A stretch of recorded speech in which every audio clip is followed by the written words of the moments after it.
बच्चों, इससे पिछली वीडियो में हमने पढ़ा था कि फूड से हमें मिलते हैं न्यूट्रिएंट और न्यूट्रिएंट से हमें मिलती हैं दो चीजें, एक एनर्जी और दूसरा रॉ मटेरियल। रॉ मटेरियल से बॉडी की ग्रोथ और एनर्जी से डिफरेंट लाइफ प्रोसेस जैसे कि reproduction, excretion, maintenance of body temperature, disease resistance जैसे काम होते हैं।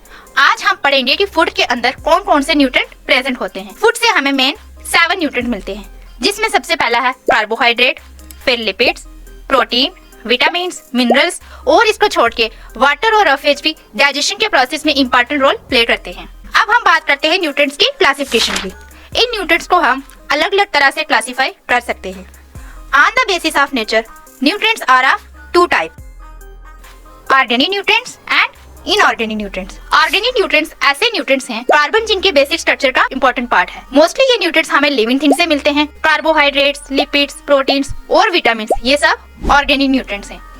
इनऑर्गेनिक न्यूट्रिएंट्स ऐसे न्यूट्रिएंट्स हैं जिनमें कार्बन एब्सेंट है और मोस्टली ये लिविंग ऑर्गेनिज्म से नहीं मिलते। For example minerals and water. On the basis of requirement, nutrients are classified as macronutrients and micronutrients. Macronutrients, ये जो मैक्रो वर्ड है इसका मीनिंग ही लार्ज है, तो मैक्रोन्यूट्रिएंट्स ऐसे न्यूट्रिएंट्स हुए जो हमारी बॉडी को लार्ज अमाउंट में चाहिए।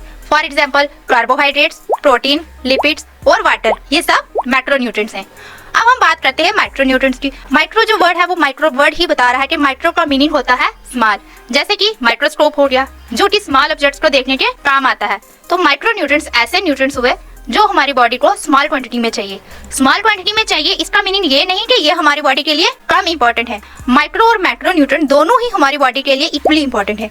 इनफैक्ट माइक्रो न्यूट्रिएंट के बिना मैक्रो न्यूट्रिएंट्स का डाइजेस्ट या फिर उनको यूटिलाइज करना हमारी बॉडी के लिए इम्पॉसिबल है।